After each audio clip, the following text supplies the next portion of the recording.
Hi, fellow professionals. Let's talk about building your brand online.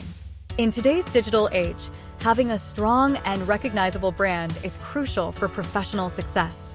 Whether you're a freelancer, entrepreneur, or working for a company, your online presence can make or break your career. But fear not, my friends. I'm here to share some tips on how you can go from zero to hero in building your brand online. First and foremost, define your personal brand. What makes you unique? What are your strengths and values?